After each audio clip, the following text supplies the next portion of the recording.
El presidente Lenín Moreno viene anunciando que ante la crónica situación del déficit fiscal, la falta de generación de empleo y producción por la pesada carga tributaria que dedica más al servicio de la deuda que a educación, salud y seguridad, procurará un entorno económico diferente con adecuados estímulos tributarios. Pero el plan económico que va a poner en marcha trae un alza del impuesto a la renta, elevación arancelaria hasta el techo que permite la OMC y un endeudamiento de $1.000 millones por mes hasta el momento, que rebasa el límite impuesto por ley. El presidente resumió así el destino del pago de la deuda. Veamos. Vamos a honrar las deudas. No importa que con esa deuda se hayan enriquecido indebidamente gente. Qué pena. Pero la gente que nos prestó el dinero no tiene derecho a sufrir las consecuencias de los corruptos. Pero sí, vamos a estar atentos a que los corruptos no se salgan con la suya, a seguir la ruta del dinero. Carlos de la Torre, ministro de Finanzas. Buenos días, bienvenido a Contacto Directo. Muy buenos días, Alfredo. A ver, ¿cómo es esto que no importa que se hayan enriquecido los corruptos con la deuda, pero que no vayan a sufrir los prestamistas? ¿Hasta cuándo entonces va a sufrir el pueblo, que es el que paga los impuestos que las empresas les trasladan en el precio de venta al público de sus productos? Ya, Alfredo, es importante distinguir lo que han sido las operaciones de financiamiento de lo que son las acciones del programa económico. Una situación muy compleja en términos fiscales exige de recursos que permitan mantener la dinámica de la economía, pero para eso mismo se ha formulado el programa económico y sus acciones que están dirigidas a ya establecer mecanismos de corrección de la situación fiscal difícil y fundamentalmente impulsar producción nacional que a la vez genere empleo. Ahora, respecto a la generación de empleo, tenemos que la elevación de aranceles permitirá recaudar $500 millones que vienen a reemplazar a las sobretasas que recaudaban aproximadamente 700 millones, encareciendo todo. Veamos cómo se relaciona el encarecimiento con el empleo, según señala el presidente de la Cámara de Comercio de Guayaquil, Pablo Arosemena. Aquí he traído un cuadro con información del Banco Central del Ecuador y del INE, que me gustaría que todos los televidentes lo puedan ver, donde aquí mostramos el inicio de las salvaguardias. La curva de color azul es cómo cayeron las importaciones y la curva de color naranja es cómo cayó la tasa de desempleo adecuado urbano. Es decir, 270.000 empleos se destruyeron en el periodo de las salvaguardias. Se destruyeron 270.000 empleos. Hasta donde yo sé, este gobierno quiere crear 250.000 empleos. Pero ¿cómo van a crear empleos si van a aplicar la misma medida que destruyó 270.000 empleos? Por el amor de Dios. O sea, adicionalmente del alza de aranceles, encarece también productos elaborados en el país. Y esto reduce el consumo en hogares, con el consiguiente efecto en el modesto crecimiento habido desde que se levantaron las sobretasas arancelarias. ¿Por qué se insiste por el momento en la misma receta? A ver, Alfredo, hay que entender dos cosas que son muy importantes, ya desde la perspectiva de la realidad de la economía ecuatoriana. Necesitamos generar empleo, generar producción por el un lado, y también tenemos que defender a la dolarización. Entonces, en ese sentido, están configuradas las acciones económicas y tenemos que tener claro que cada divisa que sale del país tiene que ser aprovechada de la mejor manera, y en ese sentido es importante poder establecer mecanismos que favorezcan que las divisas se queden en el país, por un lado, y por el otro se tienen que generar incentivos para la producción.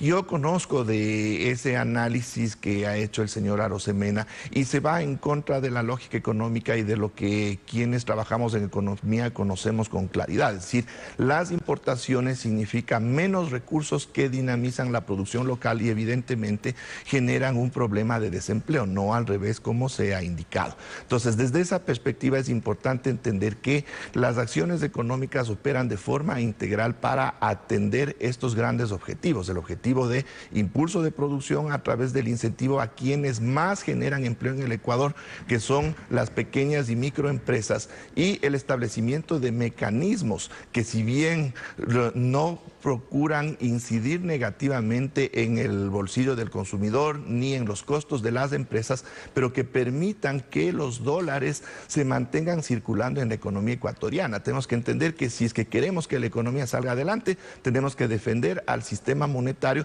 y es fundamental que entren más dólares de los que salgan, hasta desde una perspectiva lógica, sin necesidad de análisis sofisticados. Entonces, sobre esa base se han establecido mecanismos en ambas dimensiones.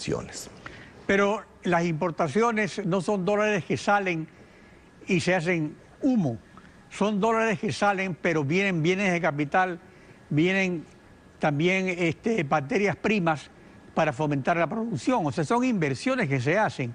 Y como aquí no es como antes, que no había moneda propia y las importaciones se hacían con los dólares del Banco Central. En este caso, si hay dólares para importar, es porque hay esa disponibilidad de inversionistas que quieren invertir en bienes de capital, en materias primas y en bienes de consumo, que si no hay consumo, pues ellos no tienen cómo venderlos. O sea, no son dólares que se pierden. A ver, ahí hay que aclarar algunos elementos. Primeramente, los dólares que la economía ecuatoriana paga al exterior necesariamente pasan por las reservas internacionales del Banco Central. ¿Qué quiere decir eso? Que cada dólar que sale de la economía es un dólar menos en las reservas, es decir, reduce la capacidad de pago de la economía de sus compromisos internacionales. Segundo, una aplicación en términos de afinamiento, en términos arancelarios, no es indiscriminada. Justamente se considera las necesidades de la economía en términos de los insumos que requiere para su producción y los bienes de capital para el efecto. Es decir, no tenemos que distinguir que también hay una importante importación de bienes de consumo que no necesariamente son sustanciales para la economía. Entonces, con una discriminación adecuada en ese sentido y los afinamientos respectivos, pero se esas pueden importaciones son contener en gran medida 10%. dólares. No es así, señor Pino Argote. Aquí hay estudios muy técnicos, muy precisos, que determinan qué es lo que es esencial para la economía, y respecto de aquello no hay ningún inconveniente en términos de que se importe, sino que tiene que entenderse también que la capacidad de importación del Ecuador tiene que estar en la medida de sus exportaciones, y por ello en las acciones económicas también se han establecido mecanismos para el impulso a las exportaciones. Conforme las exportaciones crezcan, es posible que las importaciones también crezcan, pero de la mano de las primeras, y desde esa perspectiva se puede mantener adecuadamente la dinámica monetaria interna. Entendamos que el objetivo fundamental es ese, fortalecer la dolarización. Si es que tenemos problemas con el sistema monetario, cualquier otra acción, cualquier otro ejercicio en materia económica resulta inválido, y tendríamos ahí sí gravísimos problemas. Ahora, para combatir la defraudación en aduanas, que es un delito, y el contrabando también, se crea una tasa aduanera. Henry Kronfeld, presidente del Comité Empresarial, destacó lo siguiente respecto a esa tasa. Veamos. Se habla de una tasa ahora en la aduana. Una tasa solo se puede cobrar por un servicio. Aquí no hay ningún servicio nuevo. Se vuelve un impuesto. Si es un impuesto, se genera una traba al comercio, porque a los exportadores estarían exportando esa tasa, es decir, estarían exportando impuestos, y encima se justifica en contrabando, cuando el contrabando no pasa por la aduana. Si esto es subvaloración y las importaciones son de 2 centavos a 7 centavos, y ponen el ejemplo que un cepillo de dientes costaba 2 centavos y se vende a $1, por ejemplo, Alfredo, el impuesto a la renta de eso, del 22%, son 17.6 centavos descontando gastos, es más que la tasa, entonces tampoco se justifica. Ahora, ¿la defraudación se combate encareciendo los productos o con el debido control? ¿El contrabando se combate alzando aranceles?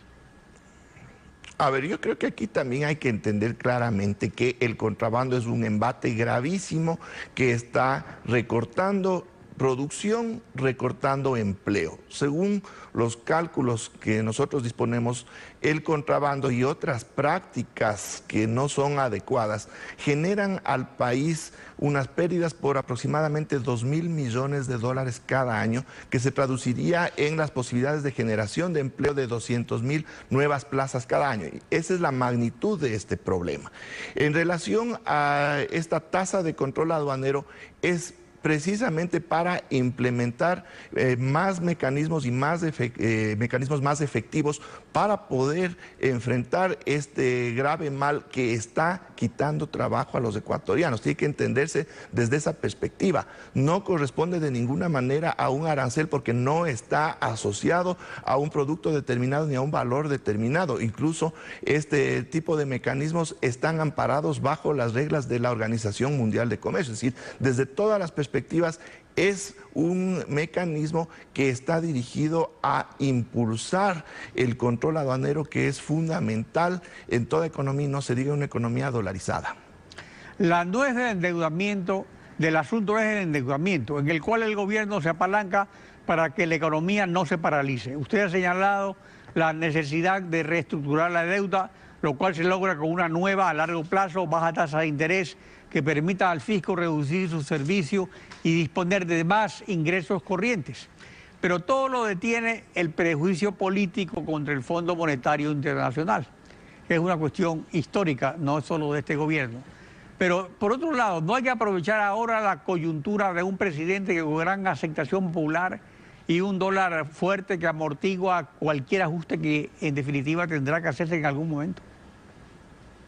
Exactamente en esa línea estamos trabajando, estamos generando un diálogo más profundo con los organismos multilaterales, mayores y mejores contactos con los principales actores en los mercados financieros internacionales, con el propósito de que la percepción del país a nivel internacional vaya mejorando de a poco. Esto no es algo inmediato. Y con esa mejora de la percepción y esa reducción de lo que se denomina el riesgo país, podamos acceder a financiamiento en muchas mejores condiciones y con ello disponer de los recursos para poder ya ir cancelando aquel financiamiento que no es el más adecuado para los intereses nacionales. Eso es lo que ya se está haciendo y, claro, ante las necesidades de financiamiento de estas últimas semanas, vemos resultados. Tenemos un riesgo país que se ha reducido de niveles de más de 700 puntos a 563 puntos. Las tasas a las cuales accedemos a recursos